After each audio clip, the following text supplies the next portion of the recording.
ഇന്ന് വെള്ളിയാഴ്ചയായിട്ട് നല്ല ബിരിയാണി ഉണ്ടാക്കി കഴിക്കണം. സാധാ ബിരിയാണി ഒന്നല്ല, മൃണാളിൻ്റെ റൈസ് ഓഫ് പെർഷ്യ സ്റ്റൈലിലുള്ള ബിരിയാണി കഴിക്കാനാണ് ആഗ്രഹം. അതെന്തായാലും നടക്കാത്തൊരാഗ്രഹമാണ്. ഇവിടെ എന്തായാലും ഫുഡ് മേടിക്കാനും കിട്ടില്ല, പിന്നെ നമുക്കെന്തായാലും അതേപോലെ ഉണ്ടാക്കാനും പറ്റില്ല.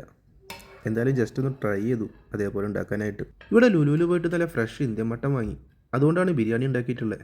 മസാലയൊക്കെ നല്ല കുറവായിട്ട്, എന്നാൽ ആ ഫ്ലേവർ നന്നായി കിട്ടുകയും വേണം. ആ റൈസിലൊക്കെ മീറ്റിൻ്റെ ഫ്ലേവർ വേണം.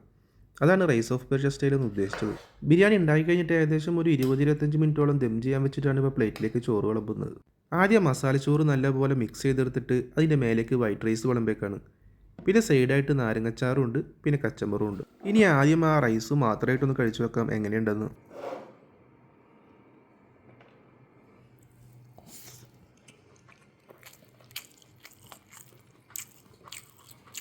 റൈസ് അടിപൊളിയായിട്ടുണ്ട്, നല്ല ഫ്ലേവർ ഉണ്ട്, പിന്നെ വേവൊക്കെ കറക്റ്റാണ്.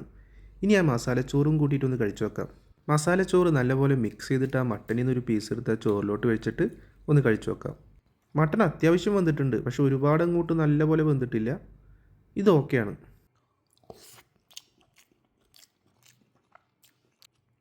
സംഭവം അടിപൊളിയാണ് കേട്ടോ. മസാല നല്ല ടേസ്റ്റിന് കഴിക്കാനായിട്ട്. ആ പച്ച മസാലയുടെ ടേസ്റ്റാണ്. മട്ടനാണെങ്കിലും നല്ല ഫ്ലേവർ ഉണ്ട് റൈസിൻ്റെ കൂടെ കഴിക്കാനായിട്ട്. ഇനി ആ കച്ചമ്പറും അച്ചാറും എടുത്ത് ചോറിൽ നല്ലപോലെ കുഴച്ചിട്ട് ആ മട്ടനിൽ നിന്ന് ഒരു പീസ് എടുത്തിട്ട് ഒന്ന് കഴിച്ചു നോക്കാം.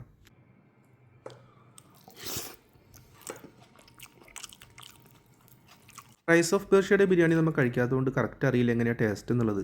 പക്ഷെ ഒരുപാട് പേര് റിവ്യൂ പറയുന്നത് നല്ല അടിപൊളിയാണെന്നാണ്. അപ്പോൾ എന്തായാലും അതുപോലെ ഉണ്ടോ എന്ന് ചോദിച്ചു കഴിഞ്ഞാൽ അത് എനിക്കറിയില്ല. പക്ഷേ ഇത് നല്ല ടേസ്റ്റ് ഉണ്ട് കഴിക്കാനായിട്ട്, നല്ല കിടിലൻ ടേസ്റ്റാണ്. അപ്പം ഇതാണ് ഇന്നത്തെ വീഡിയോ. നിങ്ങൾക്ക് ഇഷ്ടപ്പെട്ടെങ്കിൽ ലൈക്ക് ചെയ്യണം, സബ്സ്ക്രൈബ് ചെയ്യണം, സപ്പോർട്ട് ചെയ്യണം.